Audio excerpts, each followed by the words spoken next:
Hey guys, how you doing? My name is Mike Soto. I want to welcome you guys to the channel. Today we have Heather. She's going to be talking to us about geek therapy. A lot of times we have clients that really wonder what therapy is about or how therapy even works, and they may not even understand when they go maybe to our website, or if you go to another clinician's office, there's modalities, right? So you hear of a whole bunch of different things like CBT and DBT and IFS. And we can do videos on all these different things, but how they help people or how they tend to help people basically is about communication, right? Like how people, meaning therapists, see the problem and things of that nature. So today it's a special treat because we're going to hear of a new modality, and Heather is spearheading a lot of this work in this area. We're going to be talking about geek therapy. So before we even go into any of this, please introduce yourself and just kind of share a little bit about yourself. Hi, so my name is Heather. I am a licensed mental health counselor, certified alcohol and substance abuse counselor, certified geek therapist, and certified therapeutic dungeon master, which I'll get into. That's a mouthful, okay. Yeah, I have the alphabet at the end of my name. But I am a therapist, and I've been in therapy for about 10 years now. Yeah. I mean, and I'm a geek, and I've combined the two. Okay, so I just want to even start off okay, so what is a geek? Can we start off there? Just what is a geek? Yeah, so I mean, when you think about the stereotype of what a geek is, right? It's essentially anyone who enjoys anime, video games. Okay. Dungeons and Dragons. Okay, all right. Magic the Gathering. I remember those. Yeah, absolutely. Yeah. I love Dungeons and Dragons. Yeah, so that's essentially what a geek is. Okay. But that view has really expanded over the years to just kind of be anything that somebody is passionate about. Because when you really think about a geek who's really into video games, it's just that they're really passionate about it. Or so you got cosplay, you got LARPing, you got anything in that realm. Sure, Ren Fair, everything. Fair. Yeah. Okay, all right, that makes sense, right? So yeah. So I guess now if we want to get right into the weeds, then what is geek therapy? So geek therapy is about implementing traditional geek cultural artifacts, so to speak, into the therapeutic process. So utilizing video games, utilizing cosplay, utilizing Dungeons and Dragons and anime within the therapeutic context where it becomes more meaningful for the person because it's something that they are passionate about and that they identify with. Nice. So if we want to rewind this a little bit, earlier we were talking about the idea of how does therapy work, right? So you have people that are therapists that do traditional, I'm going to call this a non-traditional upcoming therapy, right? So sure. How is it that therapy works? How does it really help people? So you have cognitive behavioral therapy, which is considered a / cognitive. It's whatever you're thinking about and however you're behaving, if we can modify those two things, it will better your life, right? Sure. If we kind of say it that way. So you have different categories of therapies. You have what's called humanistic, behavioral, right? These are all different terms that people in the field will understand. If we just ask the question traditionally, how does therapy work? And then we can kind of go into how does geek therapy work, right? Does that make sense?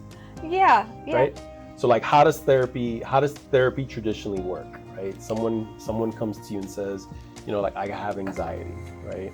And if you were to use one of these traditional modalities, how is it that therapy would work in whatever one of the traditional modalities that we have, DBT, CBT? Right. So when you take anxiety, right. Going from maybe a CBT model, you're learning what the cognitions are that you're right. having that are right. surrounding anxiety, and then learning how to challenge those cognitions. Right. So cognitions just means thoughts. Thoughts, right? yes. Yeah, just thoughts, right? So I'm here to translate. Yeah.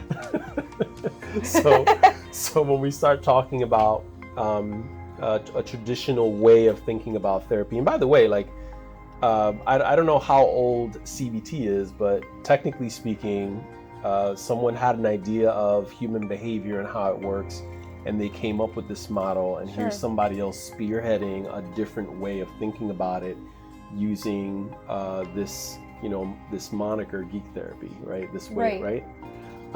So traditional therapy, somebody comes to you and says, hey, I have anxiety, and if you use a CBT model, it's like, how are you thinking about whatever the problem is? How are you behaving? And what is it making you do? That's probably as traditional as we're going to get when it comes to CBT. Sure.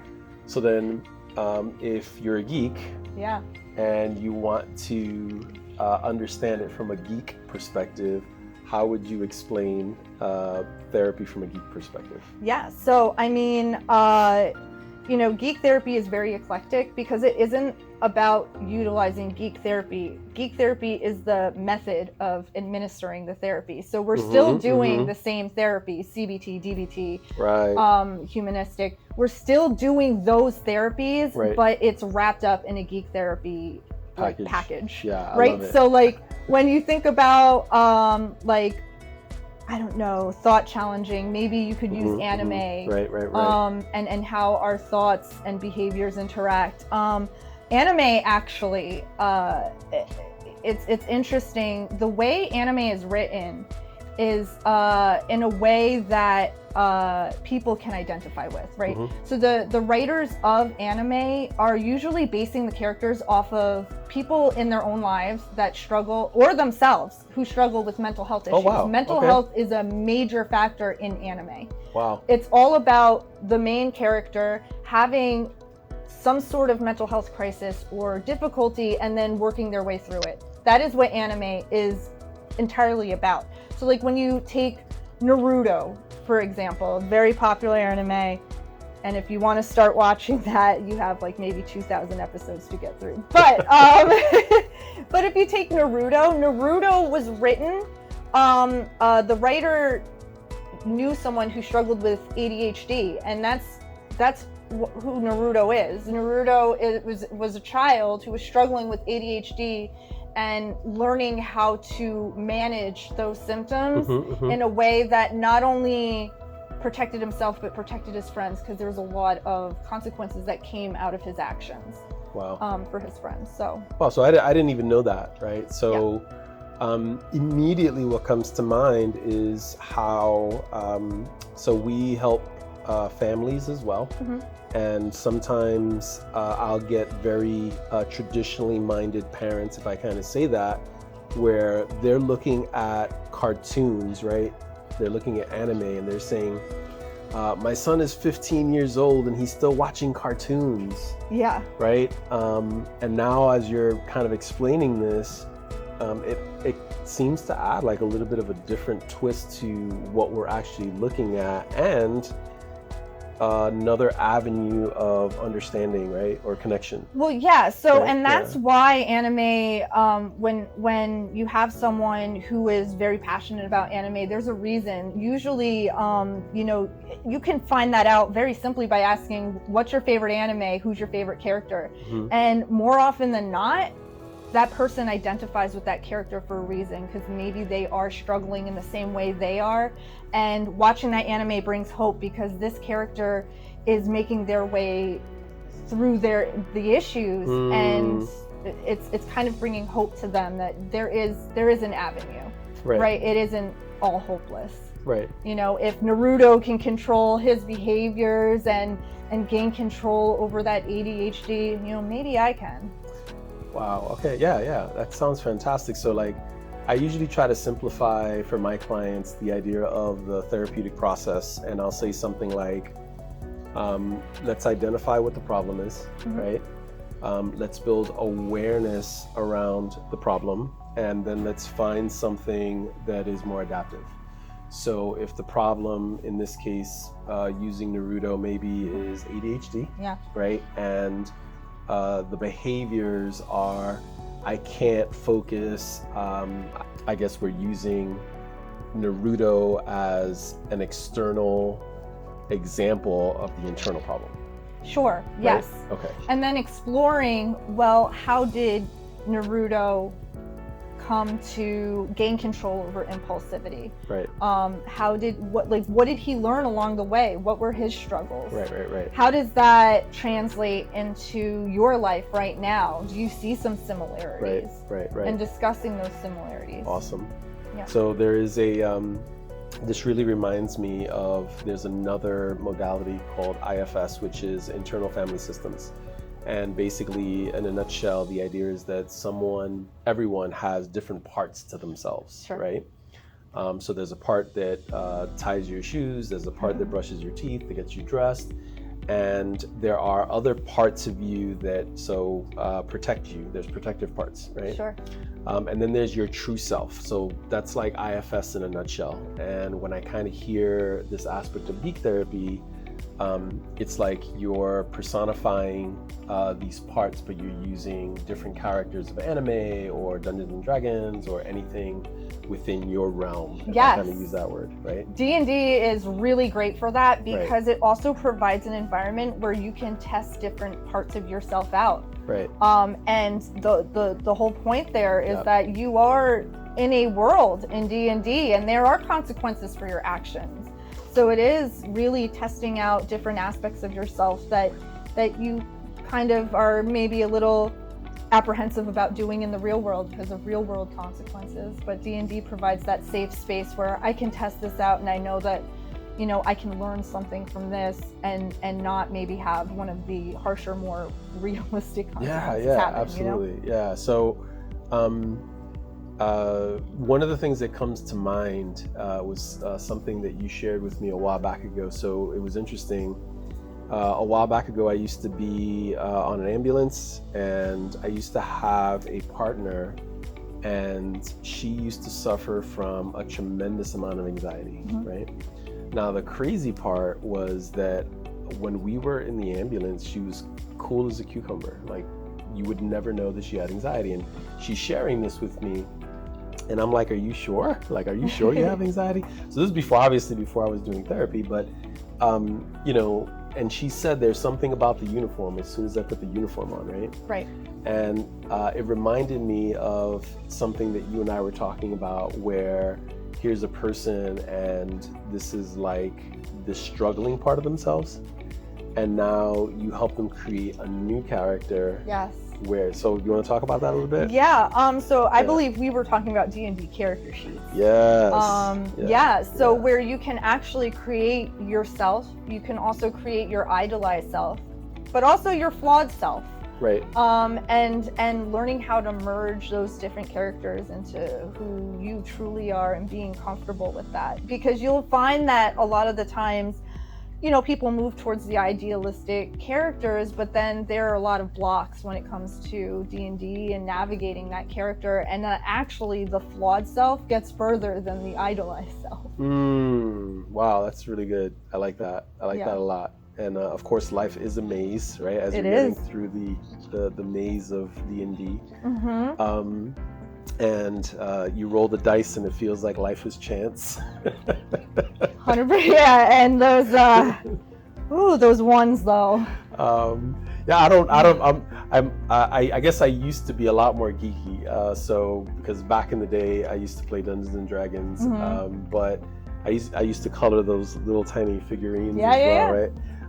Therapeutic in and of itself. Yes, absolutely. I do have clients that actually do that with being able to just stay there and focus on just doing this one thing is so therapeutic for them. Sure. So we've spoken about what geek therapy is. Yes. I think we've kind of spoken about like basically how it works, because what I'm hearing is that geek therapy is basically using you know, anime as an umbrella for communicating how to understand what the issue is as a part of yourself, and then moving that into the more adaptive, the superhero character part of yourself to overcome that piece. Would that be fair? Yeah, and let's use superhero in a way that it has been reimagined, because you know, when we take into superheroes, huge part of geek therapy. Yep. There's a reason why people identify more, let's say, with Batman than they do with Superman. Superman is pretty much perfect. There's nothing wrong with Superman. His only thing is kryptonite, right? That's not very identifiable. Right. Because I don't think there's anybody who is perfect and just only has like this one thing. But you know, Batman is flawed. He comes from trauma. Right.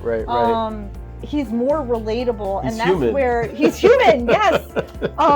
You know, and that's the direction that a lot of, you know, superheroes, even villains, with the movies that are coming out, like the Joker and things like that, where absolutely. you're seeing the more humanistic side, the more identifiable side, that they aren't these grand beings with power and completely unachievable. We're moving more towards what's more humanistic and realistic. Right, absolutely. So who can, I think they already kind of know, but who can benefit from geek therapy? I mean, obviously geeks.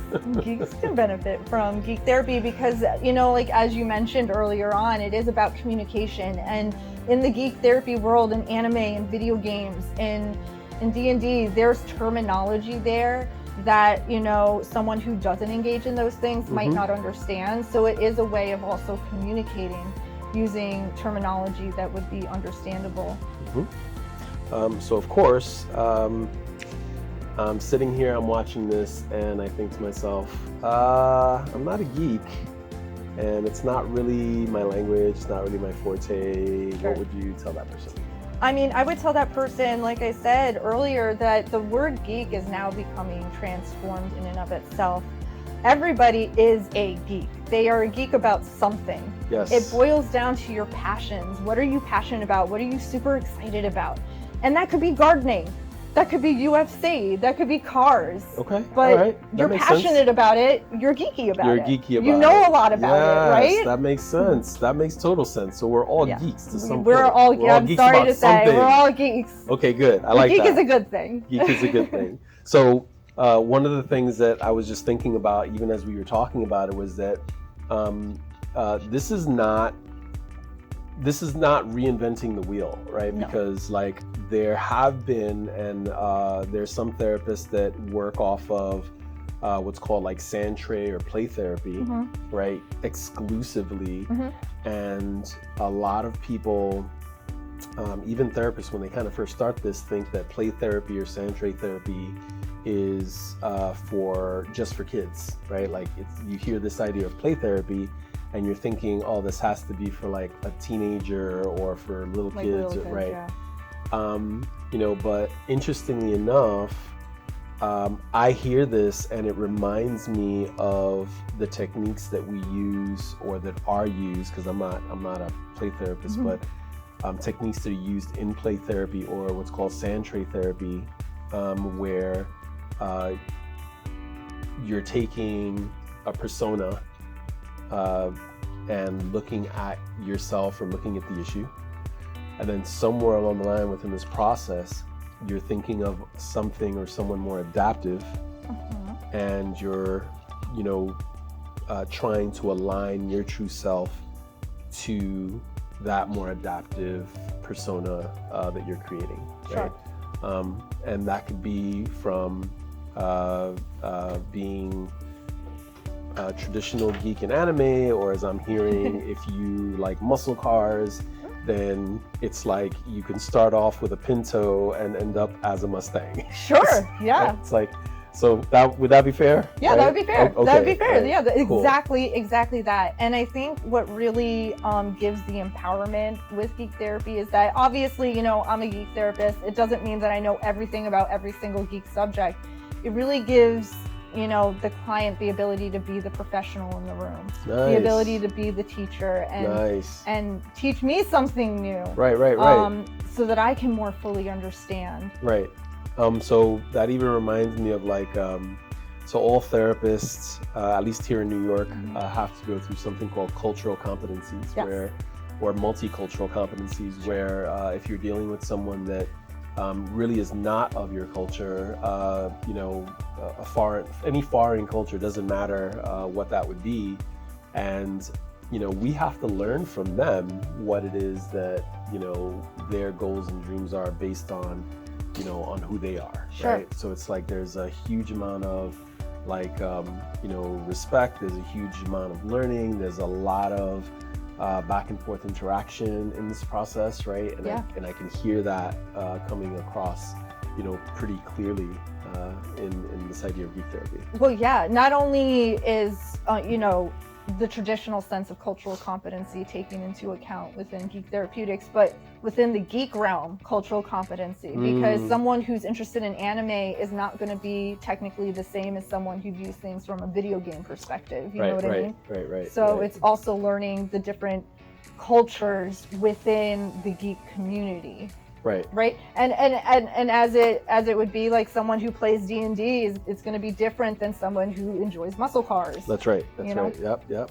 So a lot of our viewers or clients, if I kind of say it this way, they kind of do their due diligence and they start thinking to themselves, am I ready for therapy, or I want to do therapy, and they may think, I've read a lot about this thing called DBT, or I've read a lot about this thing called EMDR. Where could people get information about geek therapy? Okay. Like if they really wanted to learn more about it. The greatest source is just going right there to geektherapeutics.com. Okay. A lot of information there. They also come out with books every year about different ways of implementing therapy, whether it be for yourself or just in general, implementing therapy like utilizing Pokemon and things like that. So nice. You can gain a lot of information there. Awesome. You can also talk to me. Yeah, absolutely. And find me here at BAVOY if you have questions. Yeah. So geektherapeutics.com, we're going to make sure that we put that in the description link below. So if anybody, is interested in that, they could just go ahead and, click that link on the bottom. It'll be nice and easy for them to find that. Yep. I think we've covered quite a bit. Is there anything else that we need to know? Anything else that you want to cover about geek therapy? Well, upcoming here, I will be implementing geek therapy groups. So it's not just for the individual, it is for the group as well, where we can share our geek interests and how they help us, which therefore helps someone else. Yeah. Okay. So here it is, right? So how does geek therapy work in groups? It really it opens up the community. A lot of the times you would think as a geek, with traditional geek stereotype standards, that it's hard to find other people that are like-minded like you, right? That anime just like you. Even though it's gotten more popular over the years, there's still maybe that difficulty in opening up and maybe finding someone who has same interests, and to be part of a geek therapy group would be to find people who are like-minded, who do share a lot of the same interests, and where you can begin to discuss how this has helped you in a way that might be meaningful for someone else. So what would happen if you have someone that says, I want to be a part of Heather's geek therapy group, and one person is an anime person, another person's a video game person, another person's would that work? Or would you make it? Definitely would. Oh, okay. Yeah, right. No, absolutely. I would imagine that people who are more video game would be more vocal on video game days, but it does open up the realm of maybe you can explore anime if you're a video game person and see, how you connect with that, if you connect with that. Right. No, that makes a lot of sense. And a lot of people may not know this, but group therapy really works. So it's, I don't want to call it more intense because it doesn't have to be, but the idea is that group therapy actually is like a microcosm of the world. So when you're working one-on-one with a therapist, so this is going to be my opinion, I guess, right? So I'll ask you about it, right? But when you're working one-on-one with a therapist, and I don't know how many times someone has said, you're nice to me because I'm paying you to be nice to me, or something along those lines. So we give a lot of empathic understanding and we do a lot of that stuff. But when you're working in group, of course, you're with a few other people, 4 or 5 other people. They're not therapists. So whatever it is that you say is out there technically for the world to hear. Sure. Any thoughts? No, it's true. You get that a lot. And it really is about, opening it up to show them no, I'm not just being nice to you because you're paying me to be. I'm being nice because you're a human being. Right. And you're here and you're having a hard time. Absolutely. And that there are caring people out there. Yeah, because one of the things that I really do like about group therapy, I think that it really is such a strong modality that is underused, is that number one, I think what you're saying is like, so number one, you find more like-minded people, right? It's like you'd be amazed at how many other people you would find that really struggle with anxiety or, with, another type of issue that you can definitely relate to. And now using geek language, you have another way of articulating what's going on, right? Sure. Yeah, absolutely. So we've covered what geek therapy is, how it works, who it's for, the fact that you can do it individually and in groups, which is coming really soon. Yes. And I don't know, is there anything else that I have to talk about? I don't think so. Is there anything that we're missing? No, I don't think so. No, I think we're good. Guys, thank you for joining us, and I really hope you enjoyed this. If there's any other questions that you guys have on geek therapy, if you have any questions for Heather, if you want to connect with her on anything geek, you can definitely reach out to us through our website. We can comment. There's going to be a little button over here that you could also click on to go to her bio on our website so that you can leave her comments or anything like that. You can leave any comments in the videos. For more videos like this, just follow the BAVOY Network on social media. We're on Instagram, TikTok, Facebook, and YouTube. And if you have any other questions for either myself or for Heather, again, please leave them in the comments section below, and you can go to bavoy.org for more information on geek therapy, and just look for Heather's profile. She's there. She's awesome. And I guess we'll catch you guys on the next run. Yeah. Take care. Thanks.